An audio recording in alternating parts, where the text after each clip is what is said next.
Well, good morning today.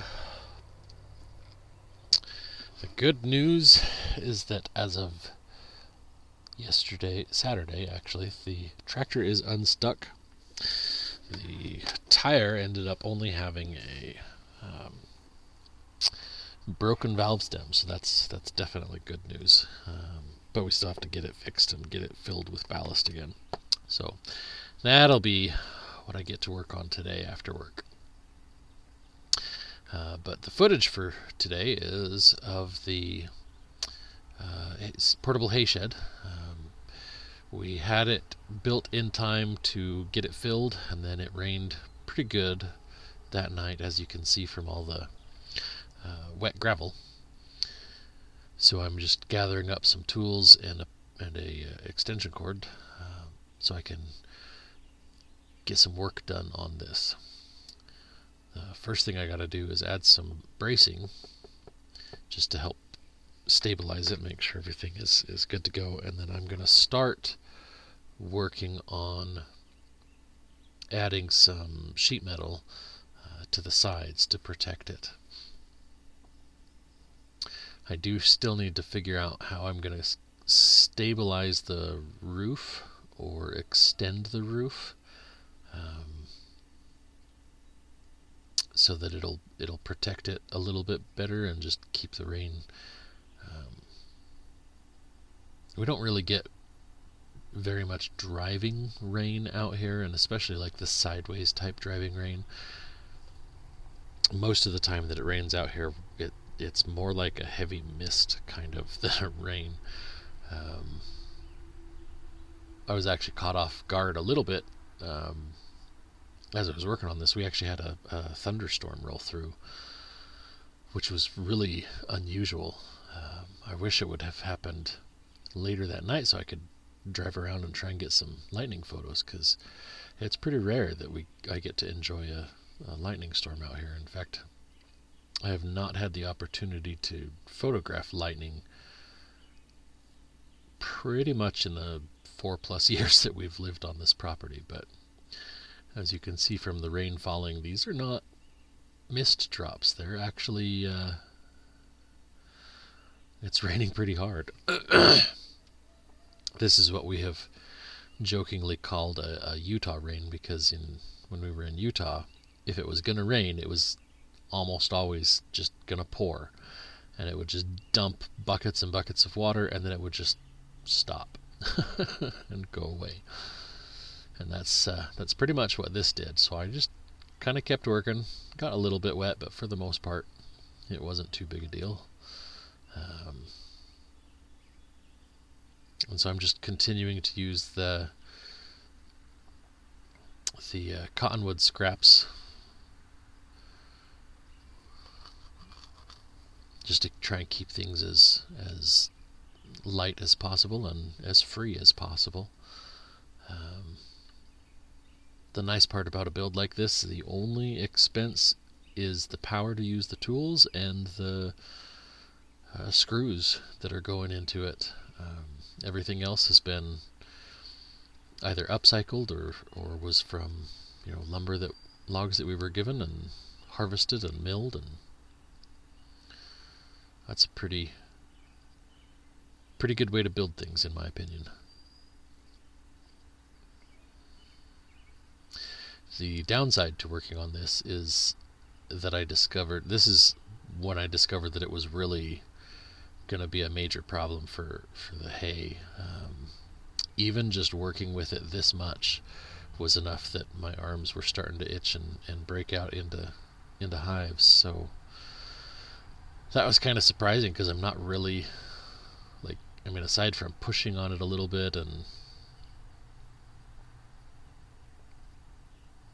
just kind of stuffing it back in, I didn't really handle the hay that much today, but being right around it and whatnot was apparently enough.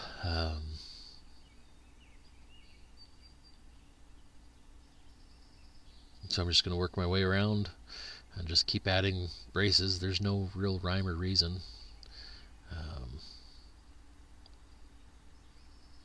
As to where they go, they're just just in between, just to, like I said, help stabilize everything and give it just a little bit more rigidity before I put that metal on. The metal will actually work really well as a stabilizer and keep it from shifting and racking.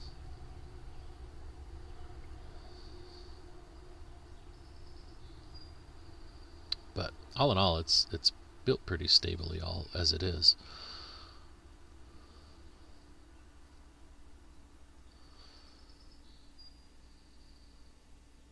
The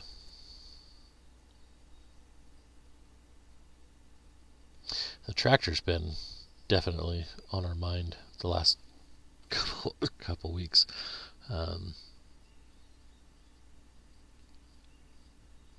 I didn't think, like, I don't think I use it all that much. I do know I use it more than average, because supposedly around here, average usage for a small farm tractor like that is somewhere in the 50 to 100 hours per year range, and I've been putting an average of about 200 plus hours per year, so clearly I use it more than, at least more than what the salesman said anyway. But I don't know how far you can really trust anything a salesman says anymore.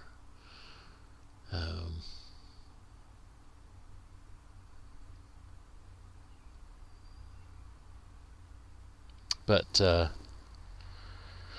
it's definitely, like, I keep thinking, oh, I want to go do that, but no, I don't want to try and do that without the tractor. So I've got a couple logs on the mill, for instance, that are just waiting to be milled. But I don't really want to work on those until I can put a pallet on the forks and then have that ready, so I can just stack it and save time. I could mill everything and then just set it off to the side, put a couple of blocks under it and stack it, and then transfer it to the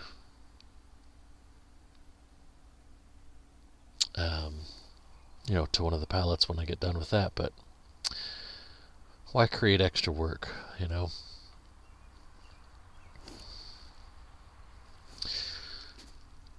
So the decision that we've got. Oh, and here comes some more rain. Emily's decided that she wants to take on mowing that hay out there, the grass out there. It's all, the field's pretty much all canary grass. There's some swamp rose in there. There is some fern still left out there that hasn't been choked out by the canary grass, so we're trying to encourage things like that, the native plants. But one of the things that we're definitely keeping our eyes out for is a good deal on a sickle bar mower, so that we can just drive around, and instead of just mulching all of this grass the way we have been, we would actually be able to just go around and cut it all, let it lay down, and then harvest it, because the rabbits do enjoy eating it, and so then we wouldn't be wasting it technically. Although even when we do mow it and mulch it, it breaks down into soil, so it's not like it's wasted just by being mowed and laid down. But if we can make another use out of it, then that's definitely a bonus.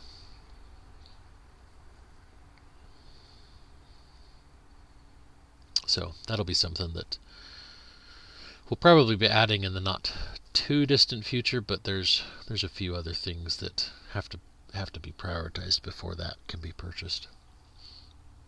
Unless we happened to come across one and that was a killer deal.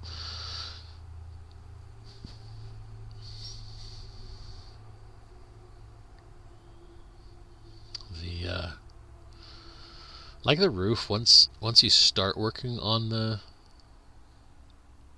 sheet metal like this, it actually goes up pretty quick. there was one piece that wasn't quite tall enough, and instead of wasting it, I used just a little piece of scrap to fill in the hole. So the only piece that I'm not using is one that's actually got a pretty big crease in it from bending, but these were all pieces of metal that were given to us by friends, so this is a great use for them. And I'm just, continuing to work my way around, and this is about where I'm gonna end it for now. The places where the rain had driven sideways hard enough that it actually got some of the hay wet are now all covered.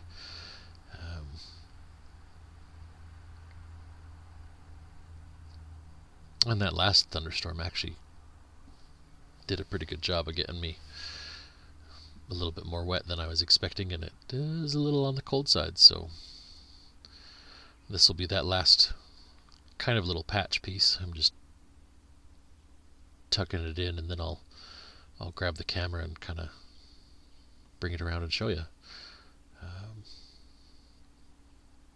But this will do a pretty good job of keeping everything dry and available. And then the nice part is that once it's actually done, I can, like I was saying in the last video about this, we'll be able to just move it around everywhere we go.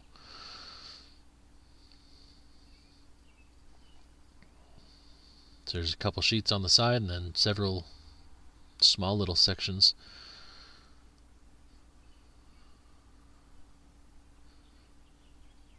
And it's not exactly the prettiest, but it doesn't have to be. I mean, it's a hay shed.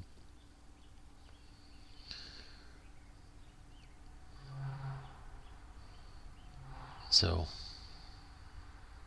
I'll finish working my way around that and then get it, and we'll probably move that over actually to the rabbitry so that it's available to actually be used over there. And then at some point this summer I'll build another one, maybe two, but I got a lot more milling to do before we can work on that, and there's a few other projects, and I got to start doing a bunch of dirt work. That's the main focus this summer. So as always, though, thank you for your time today and watching. God bless you and yours, and I hope you're able to stay safe and healthy out there.